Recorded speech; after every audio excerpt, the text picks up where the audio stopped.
예수께서 빌립보 가이사라 지방에 이르러 제자들에게 물어 이르시되 사람들이 인자를 누구라 하느냐. 이르되 더러는 세례 요한, 더러는 엘리야, 어떤 이는 예레미야나 선지자 중에 하나라 하나이다. 이르시되 너희는 나를 누구라 하느냐. 시몬 베드로가 대답하여 이르되 주는 그리스도시요 살아계신 하나님의 아들이시니이다. 예수께서 대답하여 이르시되 바요나 시몬아, 내가 복이 있도다. 이를 내가 알게 한 이는 혈육이 아니요 하늘에 계신 내 아버지시니라. 또 내가 내게 이르노니 너는 베드로라.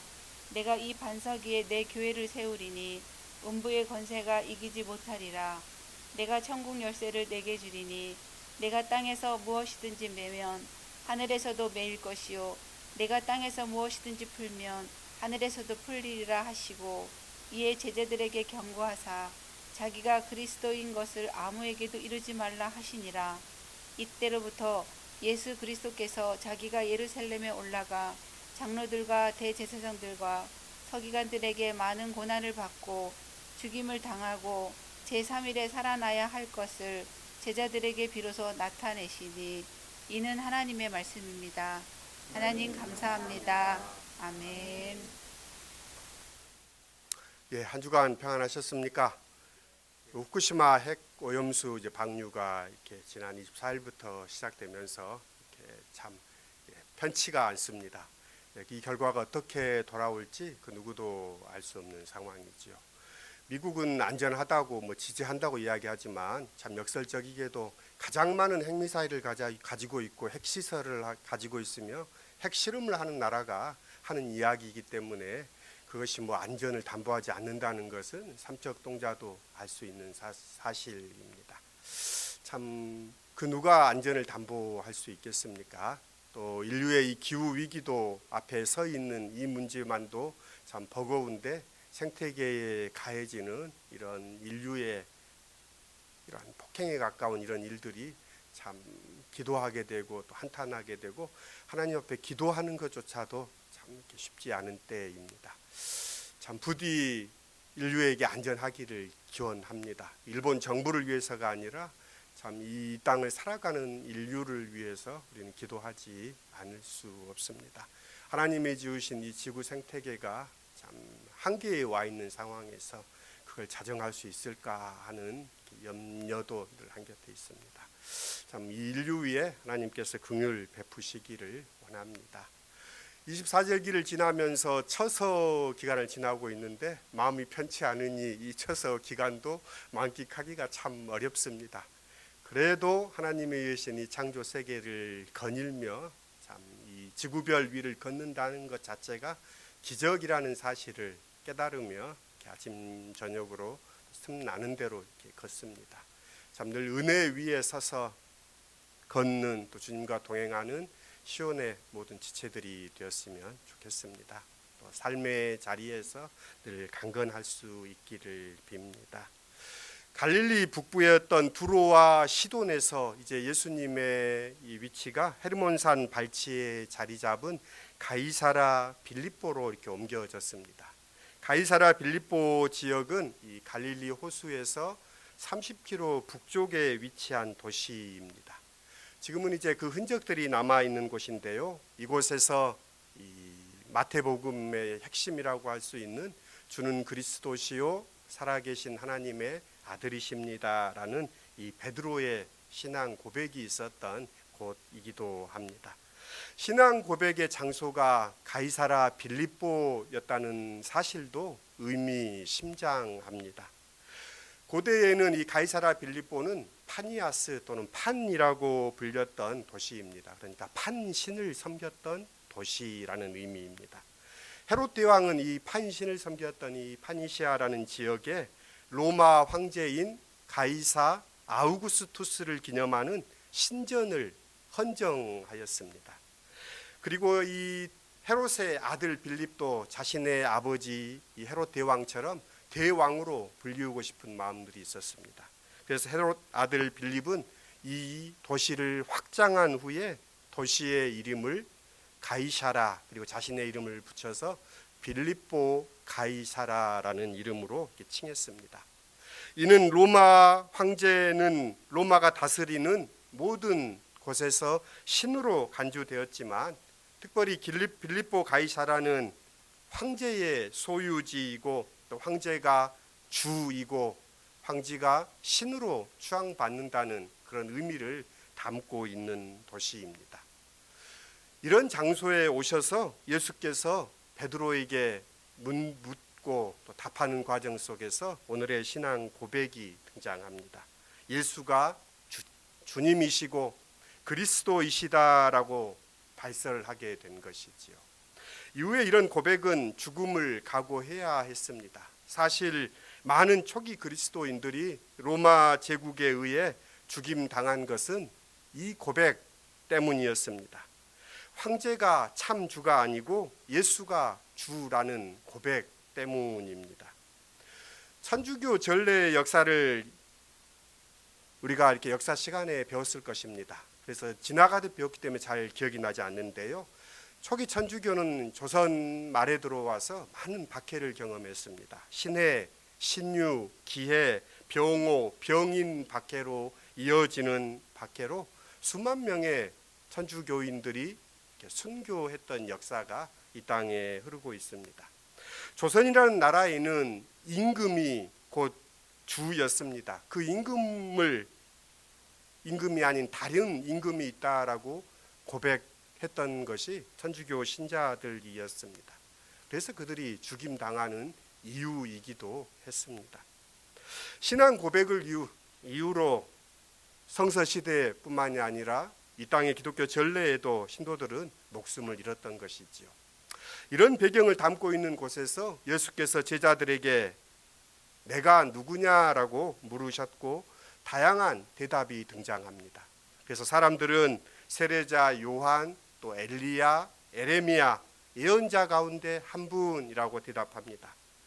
그러자 베드로는 주는 그리스도시요 살아계신 하나님의 아들입니다라는 놀라운 대답을 예수께 합니다. 참 놀라운 고백이지요. 놀라운 그의 신앙 고백이기도 합니다.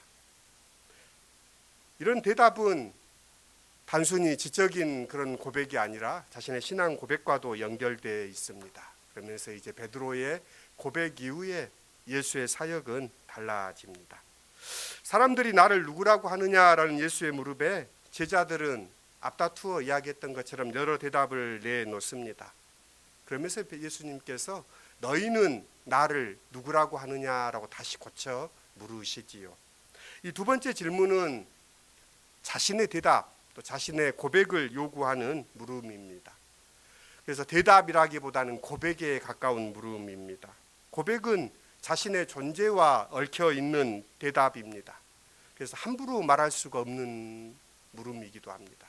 그래서 제자들은 침묵하고 맙니다. 그때 베드로가 그 유명한 신앙 고백을 하게 됩니다. 베드로의 고백은 참되지만 그 고백이 그 인간을 대변하지는 못합니다. 실제 베드로는 위태로운 모습을 복음서에서 계속해서 보여줍니다. 이후에 예수님께서 이 고백 이후에 당신이 십자가의 길을 가야겠다고 이야기하실 때 베드로는 그렇게 하지 마십시오라며 예수를 가로막아 섭니다. 이때 예수님은 사탄아 물러나라라고 하시며 베드로를 꾸짖습니다. 또한 베드로는 자신은 예수를 위해 자신은 죽을 수 있노라라고 장담하지만 위기 앞에 그는 주님을 배신하고 또 주님을 모른다고 3번 부인하고 만 이가 베드로입니다. 하지만 이런 베드로를 예수께서는 견고한 너럭바위라는 의미로 베드로로 고쳐 부르십니다. 로마 바티칸을 가보신 분도 있을 것입니다. 바티칸의 입구에는 두 인물의 조각상이 있습니다. 건물의 우편에는 이 베드로 성당이라는 그 이름에 걸맞게 베드로 성이라는 성인의 조각상이 있고 또 들어가는 왼편에는 사도 바울의 조각상이 있습니다. 바울은 말씀을 상징하는 검을 한 곁에 들고 그다음 서신서 두루마리를 들고 있고 또 베드로는 그 상징처럼 열쇠를 한 손에 들고 있고 또 두루마기를 들고 있는 베드로의 사도의 모습으로 형상화됩니다. 실제로 우리 예배당 뒤편에는 성화들이 몇 점 이렇게 액자에 담겨 있지요. 액자들을 보시면 베드로인지를 알 수 있는 표식은 그에게 열쇠를 항상 그려 놓는다는 것입니다. 그러니까 열쇠를 들고 있는 인물은 베드로다라고 생각하시면 됩니다. 오늘 본문에서 예수님께서 천국의 열쇠를 너에게 주노라라는 말씀에 기인합니다. 저는 베드로가 확고했던 사람이기 때문에 그를 좋아하는 것이 아니라 어쩌면 그는 흔들리는 사람이었기 때문에 그를 신앙 안에서 참 동경하고 또 그의 길을 따르려 합니다. 인간은 언제나 불완전한 갈대입니다. 회의하고 또 의심이 들면 회피하려 합니다. 그렇지만 베드로의 위대한 면모는 돌이킴이지요. 자신이 잘못했노라라고 눈물 흘리며 다시 돌아온 베드로의 모습 속에 믿음의 길이 무엇인가를 깨닫게 됩니다. 그래서 많은 베드로의 그림 중에 제가 좋아하는 베드로의 그림은 이 베드로가 투박한 손을 가지고 눈물을 흘리며 기도하는 이 고야의 베드로입니다. 한번 예배 마친 후에 한번 찾아보시기 바랍니다. 고야의 베드로가 눈에 들어올 것입니다. 예수께서는 이 베드로에게 내가 이 반석 위에 교회를 세우겠다라고 말씀하십니다. 이 반석은 베드로를 지칭하기도 하지만 베드로의 신앙 고백을 의미한다라고 우리 개신교회는 전통적으로 해석해 왔습니다. 가톨릭 교회는 베드로에게 이 천국의 열쇠가 주어졌다라고 그들은 믿습니다. 그래서 대대로 교황은 교회의 머리이고 교회의 수익권을 갖는다라는 것이 가톨릭의 신학입니다. 거기에 반해서 우리 개신교회는 신앙 고백 위에 예수의 교회가 터하고 그 고백하는 공동체, 고백하는 사람들 위에 주님의 교회가 있다고 우리는 믿습니다. 그래서 천주교회는 이 베드로가 순교했던 자리를 거룩한 곳으로 지정하고 거기에 이 예배당 성전을 지어놓죠. 그래서 성 베드로 성당이라고 명명하면서 그곳을 거룩한 곳으로 이렇게 지칭합니다. 그래서 가톨릭의 성도들은 이 평생의 소원이 이 베드로 성당을 방문하는 것이 그들에게 소원이기도 했습니다. 거기에 반해서 우리 개신교는 그곳을 성지로 여기지는 않습니다. 아까 고백했던 것처럼 오늘 이곳이 거룩한 곳이다라는 것이 우리의 신앙 고백입니다. 죽음의 힘이 약동하는 세상 속에서 교회는 이 신앙 고백 위에 서 있습니다. 그런데 이 신앙 고백을 하는 인간이 너무나 연약하기 때문에 교회는 늘 풍랑 속에 흔들리고 있지요. 그래서 흔들리는 풍랑 속에 흔들리는 배처럼 교회는 늘 파선의 위협 가운데 있습니다. 그렇지만 주님께서 약속하십니다. 죽음의 힘이 교회를 이기지 못하리라라는 것이 예수께서 약속하셨던 말씀입니다. 우리의 신앙 고백은 흔들리고 또 늘 그 고백과 별개인 듯 하지만 다시금 우리가 믿음을 가지고 회개하고 돌이킬 때 주님의 약속은 유효하고 또 이 교회를 새롭게 하신다라는 것이 우리의 신앙 고백이기도 합니다. 천국의 열쇠 하면 저는 늘 떠오르는 책이 있습니다. 여러 해 전에 읽었던 영국의 출신의 의사이자 또 작가인 A.J. 크로닌의 천국의 열쇠의 이 이야기가 잊혀지지 않습니다. 책이 나온 지 벌써 이제 80년이 넘었습니다. 1942년에 이 책이 세상에 출판됐고 45년도에 영화되기도 했던 작품인데요. 천국의 열쇠는 이 프란치스 치섬이라는 신부의 일대기를 그리는 소설입니다.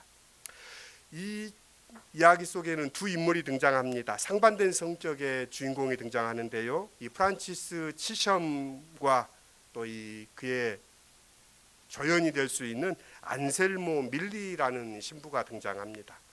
치섬 신부는 인종, 또 국가, 종교, 종파를 초월해 인간이라면 그를 깊이 사랑하려 하고 또 그를 인간적으로 존중하고 대우하려 하는 사람. 그래서 이 용기 있는 사제의 모습으로 그는 그려집니다. 그래서 그는 가난한 사람들 또 고통에 처한 사람들을 외면하지 못하고 어떻게든 그들 곁에 머무르려 하고 그들 속에서 살아가려고 합니다. 치섬의 삶의 지향은 안정과 성공이 아니라 어떻게든 낮은 곳으로 점점 어려운 곳으로 자신의 소명을 따라 삶의 자리를 옮겨갑니다. 치샴과는 달리 이 안셀모 밀리의 삶은 추기경을 지향합니다. 그래서 추기경이 되고자 그는 신부 그리고 주교를 거쳐서 이 고위 성직자의 길을 걸으려 합니다. 그는 언변이 유창했고 또 설교를 잘했고 인기가 있고 항상 예의 발랐습니다. 그래서 교황청과 교구가 그를 이렇게 중직에 앉힙니다.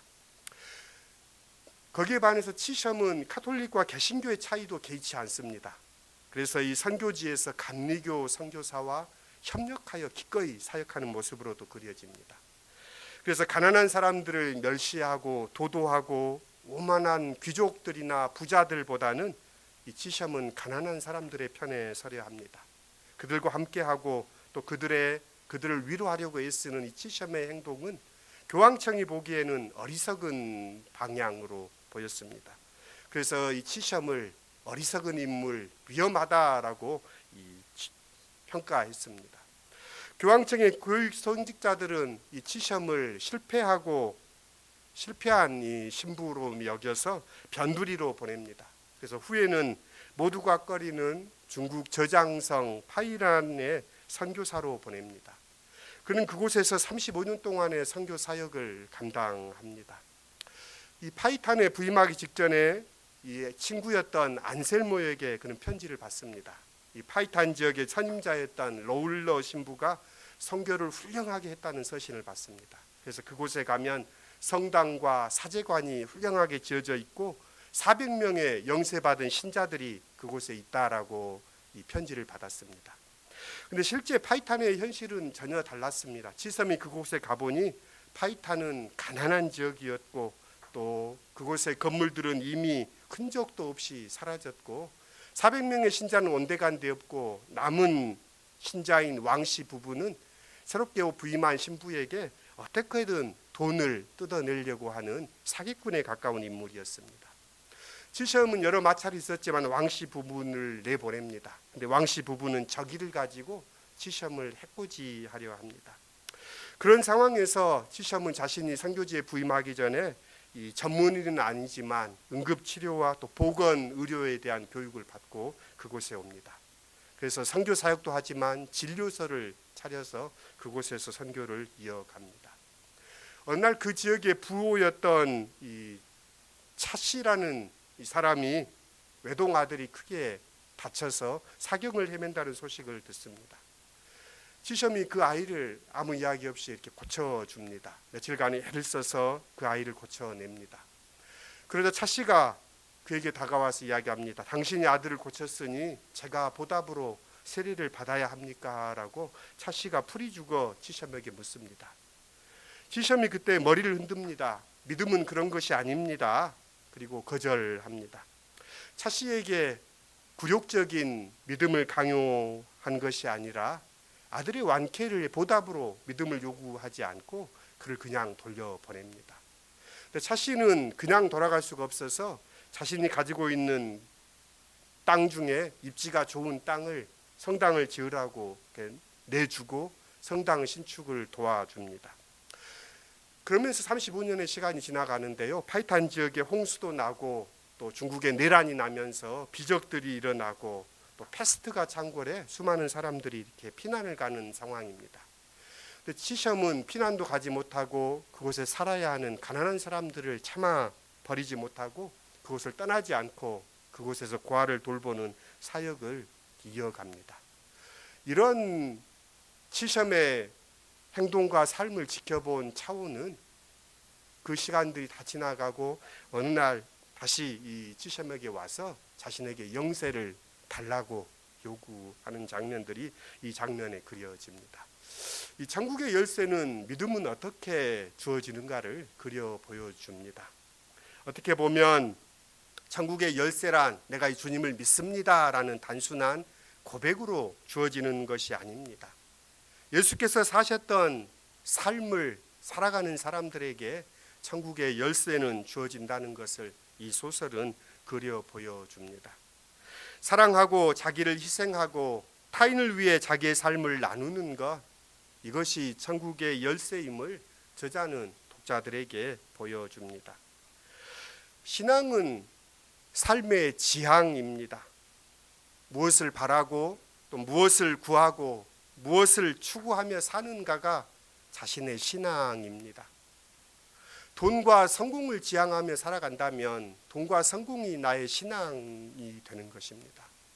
그러나 예수의 삶을 지향하고 그 삶을 구한다면 그는 예수를 따르는 사람인 거지요.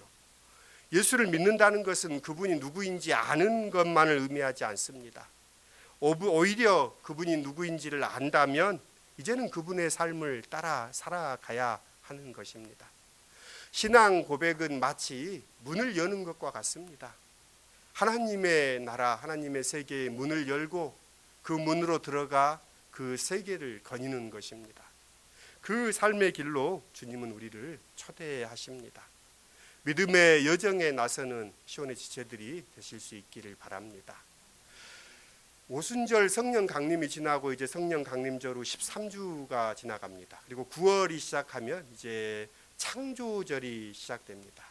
처음에 교회력이 작성되었을 때는 창조절은 포함되지 않았습니다.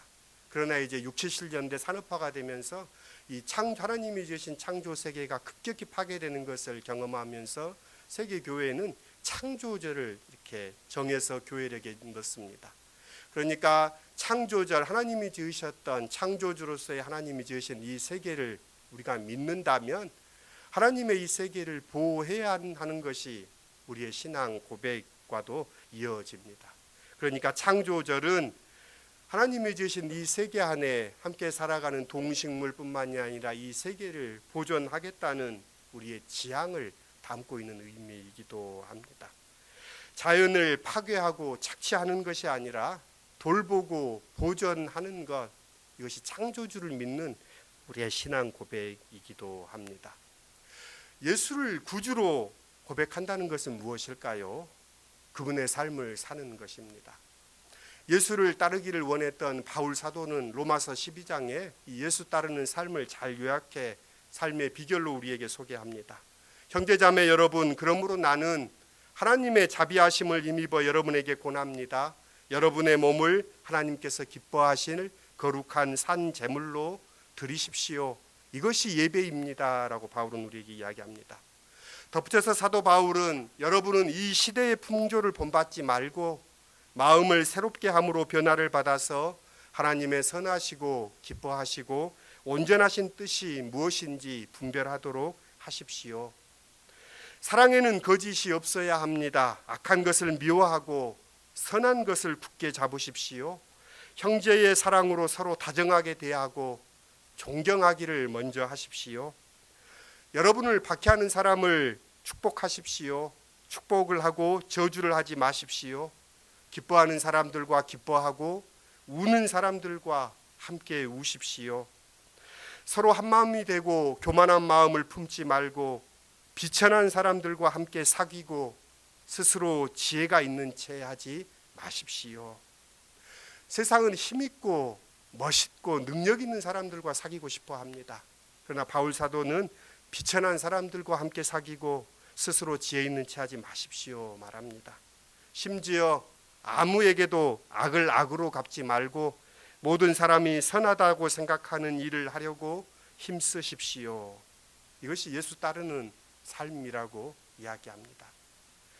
그분이 추구했던 삶을 내가 또 우리가 함께 살아가는 것, 이것이 신앙 고백하는 이에게 나를 따르라는 주님의 말씀입니다.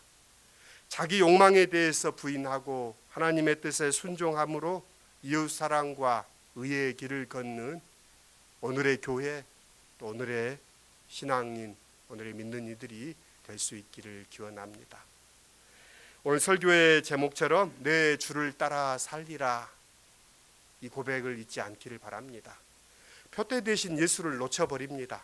언론에서 미디어에서 계속해서 이 휘황찬란하고 뉴스와 소식들이 끊어지면서 예수를 따르리라는 생각은 희미해져 버립니다.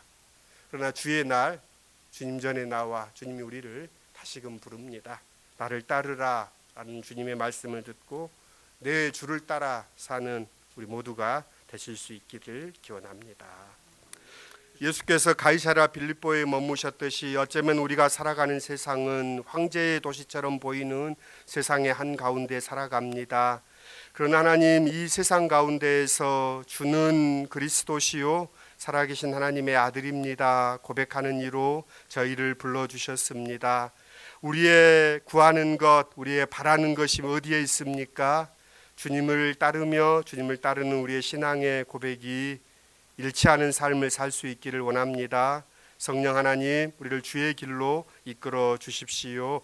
예수님의 이름으로 기도드립니다. 아멘.